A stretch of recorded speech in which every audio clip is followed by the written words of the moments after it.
আসসালামু আলাইকুম এভরিওয়ান। আজকে আমি বানিয়ে নেব হাতে কাটা পিঠা বা হাত সিমাই।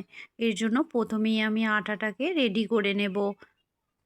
এর জন্য প্রথমে নিয়ে নিতে হবে আটাটা। তো এখানে আমি ব্যবহার করেছি 1 কাপ পরিমাণ চালের আটার গুঁড়ো আর হাফ কাপ ময়দা। এটাকে ভালোভাবে দুটোকে চালের আটা আর ময়দাটাকে মিশিয়ে নিয়ে আর একটা পাত্রের মধ্যে জল গরম করে নিতে হবে। জলটার মধ্যে দিয়ে দিতে হবে লবণ, দিয়ে জলটাকে ফুটিয়ে নিয়ে ওর মধ্যে দিয়ে দিতে হবে আটাগুলো। এরপর ভালোভাবে মিশিয়ে নিলেই হয়ে যাবে আটাটা রেডি। এরপর স্টয় ভালোভাবে মেখে নিয়ে স্টয়ের আকারে লম্বা লম্বা করে কেটে নিতে হবে। আটাটাকে লম্বা বানিয়ে নিতে হবে। এরপর বোঁদের মতো ছোট ছোট সাইজের কেটে নিয়ে হাতে করে এরকমভাবে ঘষে নিতে হবে। এই ঘষাটা অনেকেই পারেন আবার অনেকেই পারেন না, তো সাবধানে আস্তে আস্তে করবেন, চেষ্টা করবেন, দেখবেন ঠিক হয়ে যাবে। এরপর আমার সবগুলো বানানো হয়ে গেছে। এরপর একটা কড়াইয়ের মধ্যে আমি দুধ নিয়ে দুধটাকে ফুটিয়ে নিয়েছি। ফোটার পর আমি দিয়ে দিলাম দুটো এলাচ দিয়েও আরও 2-4 মিনিট ফুটিয়ে নিলাম।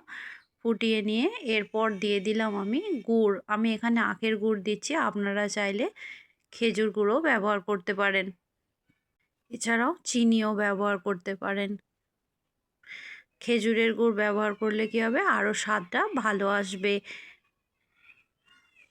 গুড়টা দেওয়ার পরে কালারটা আস্তে আস্তে পুরো চেঞ্জ হয়ে যাবে, লাল হয়ে যাবে। এরপর যে আটাগুলো মানে হাতে কাটা যে সিমাই বা হাত সিমাইটা বানিয়ে রেখেছিলাম সেগুলো এর মধ্যে দিয়ে দেব। দিয়ে ভালোভাবে ফুটিয়ে নিতে হবে। কিছুক্ষণ ফুটলেই দেখবেন যে পুরো গ্রেভিটা আরও ঘন হয়ে এসেছে। তো নাড়তেই থাকতে হবে এটা, না হলে নিচে লেগে যাবার ভয় থাকতে পারে। চাইলে আপনারা এখানে নারকেলের গুঁড়ো ব্যবহার করতে পারেন, তো আমি এখানে নারকেলের গুড় ব্যবহার করছি না। এরপর পুরোপুরি ঘন হয়ে গেলে বুঝে নিতে হবে যে পারফেক্টলি হাত সেমাই বা হাতে কাটা সেমাই আমার রেডি হয়ে গেছে। এরপর গ্যাসের ফ্লেমটা অফ করে দিয়ে ঢাকনা দিয়ে কিছুক্ষণ রেখে দেব।